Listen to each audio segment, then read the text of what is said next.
This Week with Bob Mueller on News 2. This week, they knew their target and they were shooting real bullets. After 32 years in Congress, Nashville Democrat Jim Cooper will not seek re-election, saying he was targeted by Republicans on redistricting, and they got him. My initial reaction is that the people that live in this area ain't gonna have no say. The new redistricting map divides Nashville into 3 congressional districts. Proponents say 3 representatives is better than 1. Opponents say it dilutes the African American vote. I think this is a very important issue and subject, and something that we have to continue to talk about. Governor Lee takes on banning critical race theory, which is not taught in Tennessee, and teacher pay raises. I'd just like to remind people that infrastructure is also about growth and prosperity. That growth has increased the need for infrastructure repairs and improvements. Funds from the bipartisan infrastructure law will help. More in our This Week cover story. Hello again, and welcome to another edition of This Week. Wear and tear and business development have created massive infrastructure needs here in Tennessee. More in our This Week cover story. But first, the redistricting of Nashville and the other political headlines of the week. Old Hickory. Andrew Jackson was president about 200 years ago, and for the first time since then, Nashville will no longer be its own congressional district. The state legislature has green-lighted a new redistricting map that divides Davidson County among 3 other districts. News 2's Gerald Harris reports the concern from Democrats has been the way minority votes could be diluted in favor of Republican representation. My initial reaction is that the people that live in this area ain't gonna have no say. Voters are reacting to new congressional maps that target Nashville voters. I don't know what the purpose of all this redistricting is for. Unless it's to suit somebody, it ain't to suit the voters. Lawmakers were precise in splitting up minority voters like those in Northeast Nashville. Voters on this side of the street will have a completely different representative than voters on that side of the street, both stretching into rural parts of Tennessee. Gerrymandering has been a practice for hundreds of years, and it's never good. It wasn't good when Democrats did it. Democrats drew lines to favor them. Republicans are doing it now. It's part of the political process. Holly McCall is the editor of Tennessee Lookout with decades of experience in and out of politics. She says the congressional maps are relatively normal except for what's taking place in Davidson County. Tennessee's congressional maps have been pretty weird for a number of years, with some of the districts running from Kentucky to Alabama. And I would say that this congressional map is not too different, and it's not too onerous except for one district, and that's District 5. But with the split that places Nashville voters with voters as far as Benton, Lewis, and Scott counties, some African-American voters are wondering who will speak for them. Things that's happening now, some of it just don't make no sense.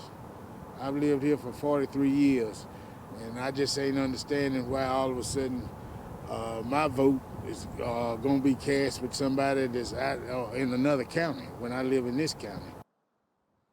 The debate over banning books is taking center stage at the state capitol. Just weeks after the McMinn County School Board voted to ban a Pulitzer Prize-winning book on the Holocaust, some leaders are supporting the move. Others say the action does nothing more than attempt to whitewash history. State Capitol newsroom reporter Gerald Harris says the book's author says the ban has the breath of autocracy and fascism about it. On Holocaust Remembrance Day, the McMinn County School Board's banning of the award-winning graphic novel about the atrocity of the Holocaust is leading to some state lawmakers to speak out. Books are being stripped out of public libraries that give detailed personal accounts from survivors and about victims of the Holocaust. But talk about the McMinn County School Board members voting to remove Mouse by Art Spiegelman on the House floor was rebuffed by the House Speaker. Representative Clemens, this is welcoming and honoring. This is sounding like a floor speech based on legislation. So I don't know which way you're going, but it is welcoming and honoring. The board says the 8th grade book, part of their curriculum, is not age appropriate because of inappropriate language and an illustration of a nude woman. Well, you know, there's a lot of talk about that. There are a lot of books that are in our library system in the schools, even in elementary schools, and no one seems to know how they got there. They want to protect their children from the realities of our nation's history and world history, and it's counterproductive.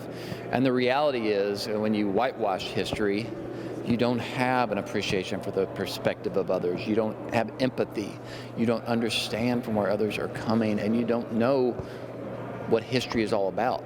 Clemens, who has a Jewish wife and kids raised in both Jewish and Christian faiths, says the end goal for Republicans is to weaken public schools. Out one book, there's many other books out there.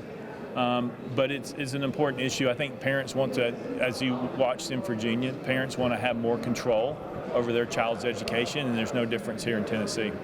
Speaker Sexton, a Republican, says there has to be a review process in place for books. We've seen books be pulled off the shelves or attempt to be pulled off the shelves that discuss the civil rights movement. And here we have, on this International Holocaust Memorial Day, there's, stories about a book providing a very important, detailed, personal narrative about survivors' experience during the Holocaust. Now to our This Week cover story. Tennessee needs a $62 billion investment for water and sewer, law enforcement, roads, bridges, and more. That's according to a new state intergovernmental report. News 2's Gerald Harris reports the cost is $19 billion more than Tennessee's entire state budget. The Tennessee Advisory Commission on Intergovernmental Relations outlined infrastructure needs suited for Tennessee on Capitol Hill this week. I'd just like to remind people that infrastructure is also about growth and prosperity. The volunteer state has a $62 billion infrastructure balance to address needs from transportation to broadband. You can't do a Blue Oval or a Amazon distribution center or a Nashville Yards or a Volkswagen expansion without infrastructure supporting it. Infrastructure must be built with resiliency, Senator Jeff Yarbrough says, to fit all communities. People in small towns and big cities from one end of the state to the other, and those people know that our infrastructure is, needs updating. According to the report, the categories most responsible for the reported increase in total estimated cost are transportation and utilities and education. Yarbrough, who sat before the presentation, added investments now are critical. I think the state has a real opportunity this year to make a massive investment in infrastructure. And what must be atop of lawmakers' minds as they see an influx of federal support is the opportunity to build with current and future challenges in mind. It's so important right now to actually build with resiliency. I mean, if you think back to the floods that we had in Waverly, some of the wildfires that we've had, and flooding in other areas of the state, even folks that don't believe in climate change know that the weather's different every week right now, and it's causing real damage to their lives. And we've got to build our infrastructure to deal with that. In a separate report last year from TASER, from 1996 until 2035, it is estimated natural disasters will cost $938 million, not adjusted for inflation. Infrastructure is never complete, right? But you can get to a place where you're not so tragically behind, and you can get to a place where you're making the types of investments that make people's lives better and in the long run save communities significant money. Tennessee will receive more than $7 billion from President Biden's Infrastructure Investment and Jobs Act. Stay with us. This Week continues in a moment. Welcome back to This Week. For 32 years, Congressman Jim Cooper has represented Tennessee in the halls of Congress. This week, the Nashville Democrat decided he will not seek re-election this fall. The reason, he says, Republican redistricting of the 5th District. I didn't see any way for me, at least at this time. They knew their target, and they were shooting real bullets, and they got me. As Congressman Cooper prepares to leave his office, he worries about Nashvillians being ignored under this new redistricting plan. The state capitol will be losing its voice for a long time because Nashvillians will go from being a priority to being an afterthought. Democrats will likely take the new legislative map to court. Cooper is not hopeful. I support any such lawsuit, but it's unlikely it will succeed. But John Ryder, the Republican redistricting guru, is quoted in the Tennessee Journal as saying, to hide all the records, don't put anything in writing, no text, no emails, because he knew they were up to dirty tricks, and he didn't want any recorded record of that. A goal of redistricting is to divide as few counties as possible. Republicans say they achieved that goal, even though Davidson was divided 3 times. They didn't have to divide Davidson. In fact, it's ironic. Now Davidson County is almost the perfect size to be its own congressional district, And they chose that time to get rid of the Nashville congressman because really they weren't satisfied with a 7-2 majority in the state delegation. They wanted to make it 8-1. That's their goal.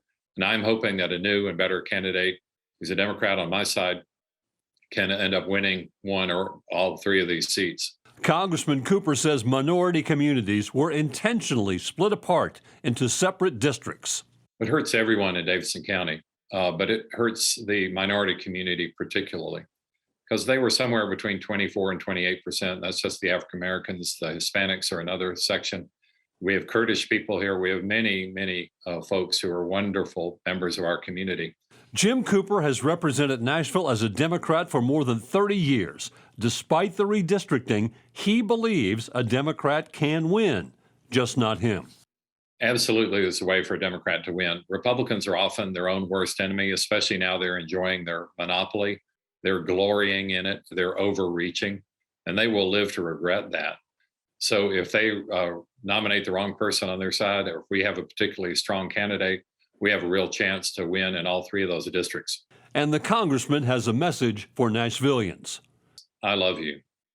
You have been so kind to me. You've given me really more votes than anybody in Tennessee history. I'm the third longest serving congressman in all of our history. So it's amazing how kind you've been to me. I've tried to work hard for you. I'll continue to do that throughout the remainder of my term. But it's time for a fresh face. It's time for a new look. It's time for a different form of progress. And I'm excited about that. The congressman admits he will miss representing Tennessee. Tennessee is the best state in America, and Tennesseans are the finest people. ABC political director Rick Klein says Cooper and his years of seniority will be missed in Washington.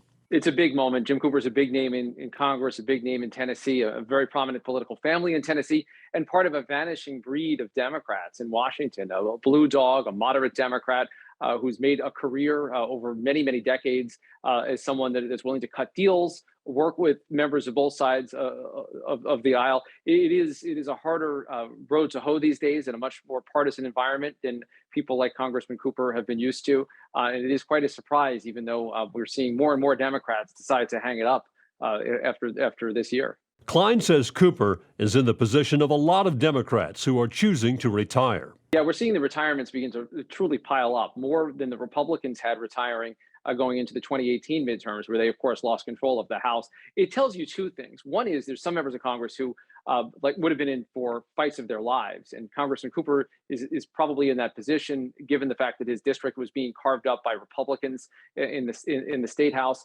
It was going to be very difficult for him to hang on. But more than that, it's to me a signal that many Democrats know that they're likely to lose the majority. And one of the most miserable things to be in Washington is to be in the minority in the House of Representatives. You have almost no influence over legislation, no ability to craft an agenda, no ability to push things forward. So what often happens is you see some members of Congress who are a bit endangered and realize that they may lose their jobs. You have others with some seniority who say, I like being a committee chairman or a subcommittee chairman. I may not like being the ranking member. In a strange sort of way, Congressman Cooper may be both of those things. He may be both someone that would have had the fight of his life and someone who isn't going to enjoy life in the minority after knowing the majority. Klein says Nashville will feel the real impact of the loss of Cooper's seniority in Congress. The loss of seniority can't be overstated. It means a lot in Washington still, in terms of committee assignments, in terms of relationships, in terms of what you can get done. And the fact that Nashville has had someone with the stature and the seniority of Congressman Cooper has meant something. And under the new congressional district, Nashville's going to be split up into a couple of component parts. It's obviously going to be a major part of several districts. And there's a long-running argument as to whether you'd rather have several members of Congress represent your interests rather than one person who is fully identified with a city. It's a big open question. But the bottom line is that losing the seniority, losing the influence and just the institutional knowledge is important. And still in today's Congress, where there's remote voting, when more members of Congress don't have friendships, it still does matter to have those personal relationships, and nothing beats just being around for a very long time. Stay with us. This Week continues in a moment.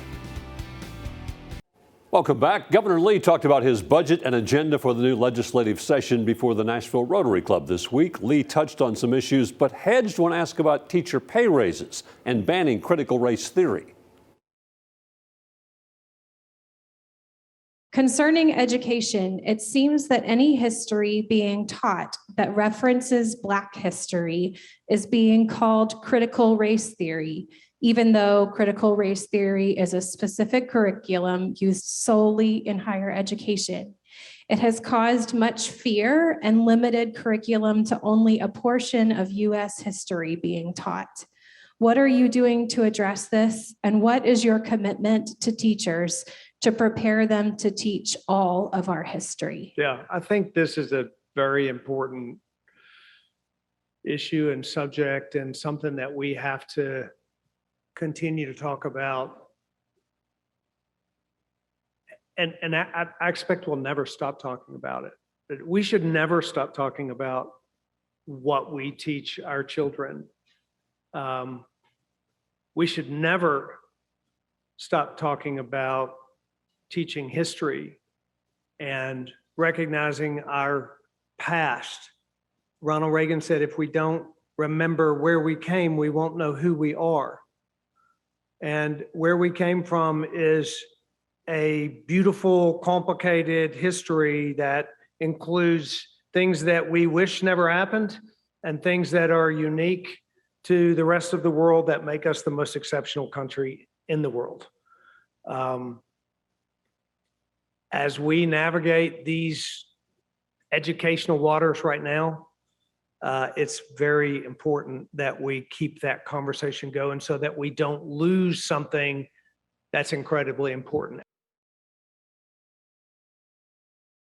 Teachers are the key. We have invested in increased funding for teacher pay throughout my tenure. That will be a part of what it is that we do going forward in the funding formula. I don't know what it's going to look like, but it clearly will have a new way to look at how it is that we fund teacher pay raises.